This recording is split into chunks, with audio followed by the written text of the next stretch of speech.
começar o livro 2 de Sociedade do Anel. Nesse primeiro capítulo, o Frodo está acordando em Valfenda, depois de dias inconsciente, e a gente vai começar a descobrir um monte de coisa, enquanto o Frodo se recupera do ferimento e se reencontra com os amigos. Valfenda at last. Gente, tá muito quente hoje. Nas palavras do Bilbo, Valfenda, ou Rivendell no original, é perfeita. Não importa se você gosta de comer, dormir, trabalhar, contar histórias, cantar, ou apenas se sentar e pensar no que vai fazer, ou de uma mistura agradável de tudo isso, apenas por estar lá, meramente por estar lá, já é cura para o cansaço, pro medo e pra tristeza. Gente, Valfenda, pra mim, sempre foi o lugar mais maravilhoso da Terra-média. Tem galera que ama Lothlórien, que a gente já vai chegar lá, mas não dá, cara, não dá pra viver em árvores, ter que subir de galho em galho toda vez que for sair de casa, cara. Aí você vai, tá bom, eu quero ir pra farmácia, comprar ali uma pasta de dente. Aí você vai e se veste, 145 galhos depois você chega na portaria pra comprar uma pasta de dente pra depois ter que subir tudo de novo. 45 minutos pra buscar um desodorante. Não rola, cara. Valfenda tem tudo que você precisa.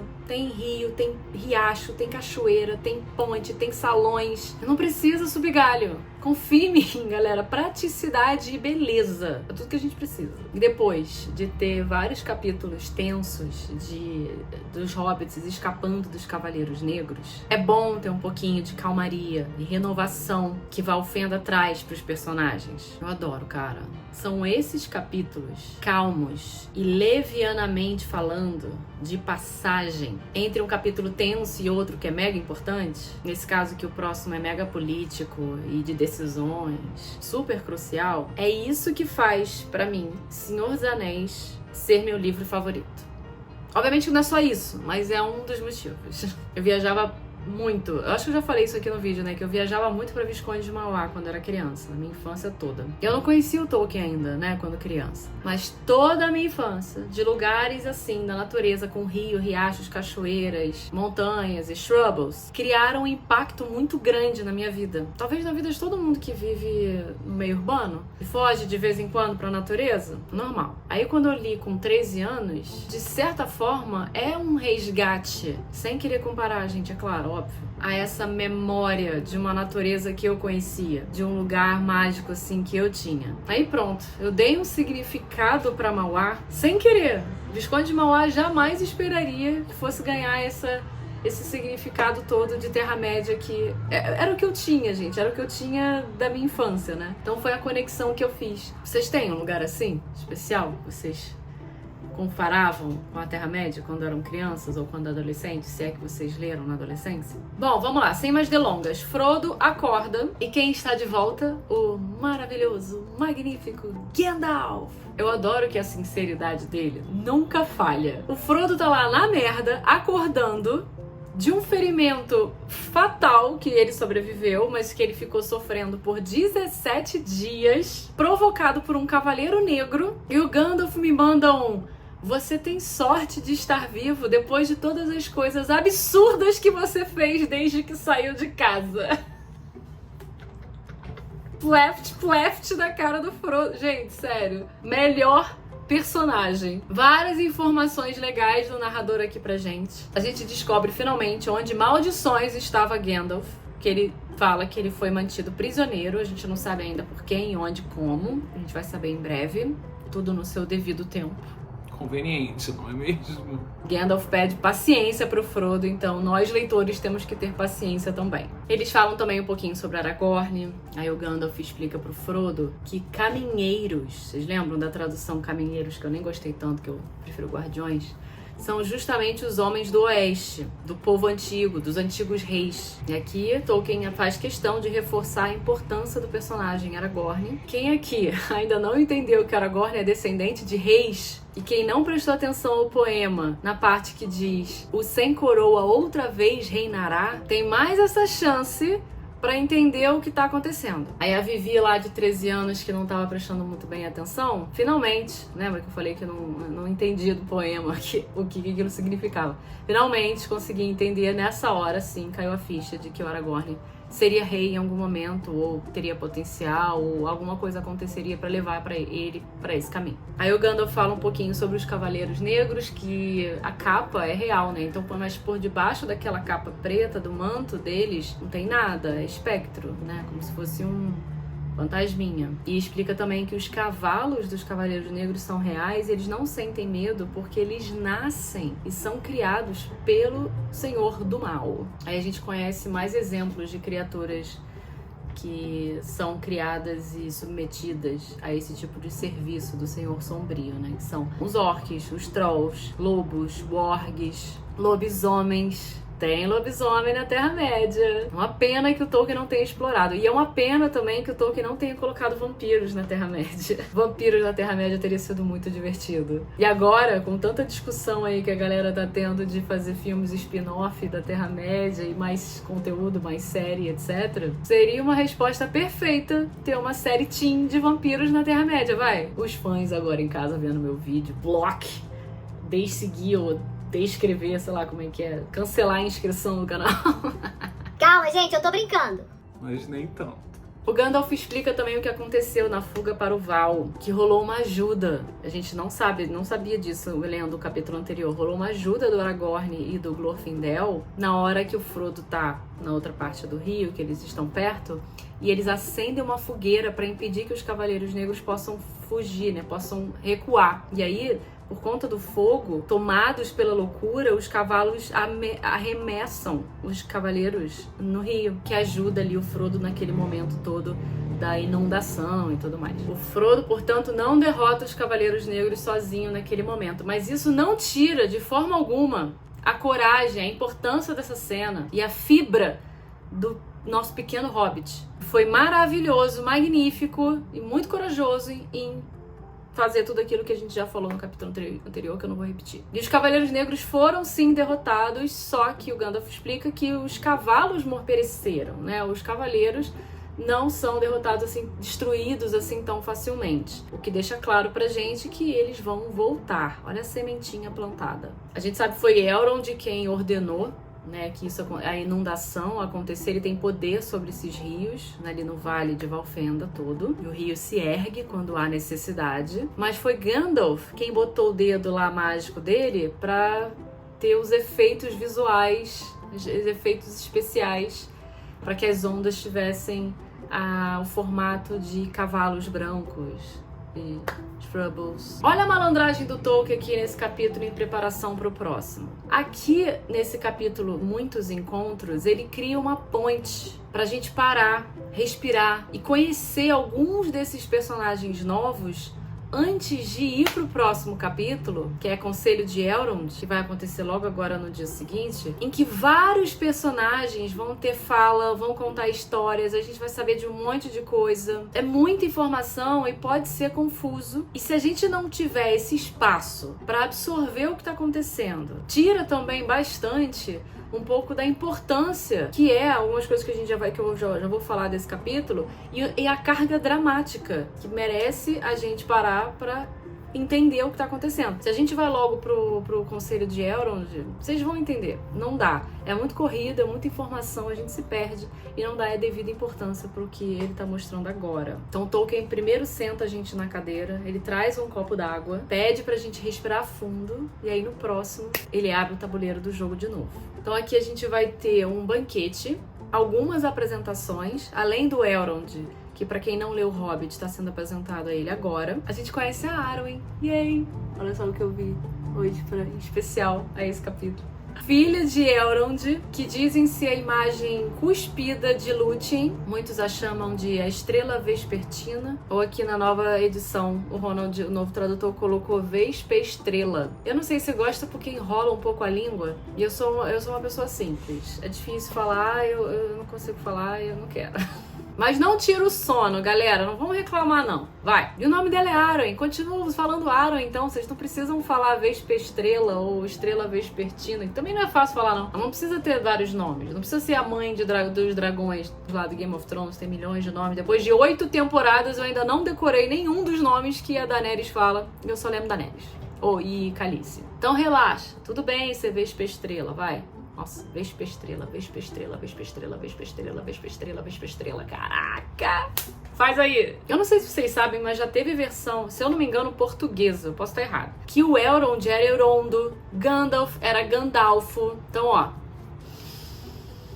Gusfraba, respira fundo, relaxe. Vespa Estrela, tá tudo bem. Trivia Terra-média. A Arwen morou por muitos anos nas terras da mãe, lá em Lórien. E só recentemente voltaram a morar na casa do pai, em Valfenda. A mãe da Arwen, famosa Celebrian, ela ficou por muitos anos sendo prisioneira dos orcs. Muitos anos não, há muito tempo.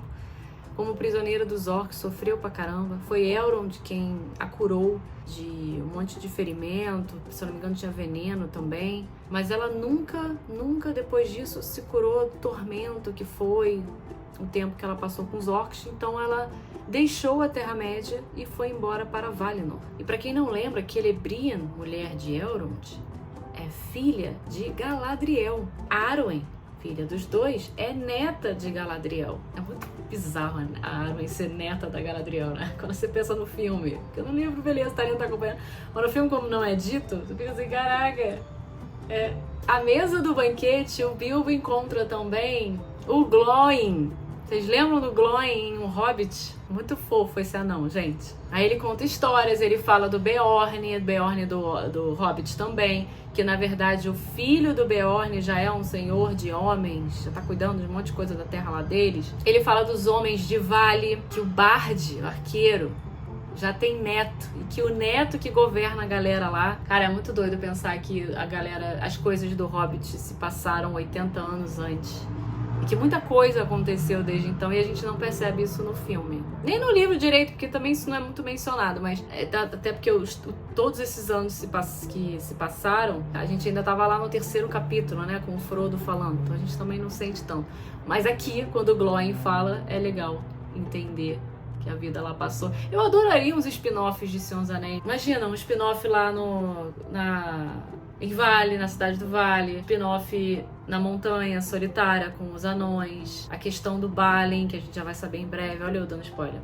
Ó, dos companheiros do Glóin, quem sobreviveu à Batalha dos 5 Exércitos, a gente tá falando de... E que estão ainda lá na montanha com o Glóin são Dwalin, Dori, Nori, Bifur, Bofur e Bombur. O que aconteceu com Balin, o Ori e o Oin, ninguém sabe. Não ainda. E aí, quando acaba o banquete, eles vão para esse salão do fogo, em Valfenda, é onde o fogo nunca é apagado, tá sempre lá. E aí, em momentos de festa, esse salão fica todo animado, tem canções, poemas sendo recitados, a galera vai para se reunir, contar histórias e blá. E em momentos em que não tem festa, esses salões ficam... O fogo tá ligado, mas eles ficam vazios e silenciosos e as pessoas vão para refletir, pensar, meditar e tudo mais. Olha que delícia, cara. Maluco, isso me lembra muito, muito, muito aqueles salões do World of Warcraft, jogando como elfo noturno, ou Draenei. Como é que se fala? É Draenei, certo? Eu curtia jogar com essas raças justamente pra ter essa ambientação élfica. Primeiras quests naquele mundo, quando você acorda como elfo noturno. Saudade de jogar esse jogo. Rony, bora voltar a jogar World of Warcraft, vai. Tem uma cena aqui que, logo depois que o Frodo entra no Salão do Fogo, que me faz chorar. Tanto no livro quanto no filme, que é o encontro do Frodo com o Bilbo. E olha que no filme, a gente tem uma noção bem menor. Aliás, não tem essa noção da distância de tempo que foi desde que o Bilbo saiu da festa e encontra com o Frodo. No filme é bem mais rápido, né? No livro se passaram anos e anos e anos. Então esse reencontro é mega especial. Aí o Bilbo conta a parte dele da viagem, que ele vagou sem destino quando ele saiu do condado, mas que ele sempre estava tentando, meio que sem querer, rumar pra Valfenda, visitou Vale com os anões antes de voltar pra Valfenda e aí depois não viajou mais, porque decidiu ficar em Valfenda. Aí ele fica curioso sobre o anel, ele pergunta pro Frodo, pede pra ver o anel. Aí o Frodo, que já tá com o anel na correntinha, ele faz assim pro Bilbo ver, e nessa hora a cena é igualzinha do filme, igualzinha. Quando ele faz isso, o Bilbo avança meio que avança pra pegar o anel. Aí o Frodo recua, assustado, e aquela cena que mostra a criatura que substituiu o rosto do Bilbo tá no livro também, idêntica. E é de dar muita pena, cara, o Bilbo se lamentando por tudo. Choro também, choro tudo. Nessa hora o Bilbo chama o Aragorn de Dúnadan, que significa Homem do Oeste, Númenoriano. Que agora pra quem tá vendo a série Anéis de Poder sabe melhor o que significa ser de Númenor. Eu gosto do Bilbo que ele é um amigo de verdade, ele é aquele cara que zoa, sabe? Que quando o Aragorn chega perto, quando o Bilbo tá conversando com o Frodo, o Bilbo manda logo um: cadê você que não tava no banquete? A Arwen tava lá. Aquela cutucadinha. E que pro leitor é importante, porque aí a gente vê, olha, tem uma coisa aí entre os dois. Tudo bem que a gente já sabia antes, porque ele meio que menciona, não fica claro, mas a gente saca. A gente não é idiota. Tem uma hora que o Frodo é envolvido por encantamento.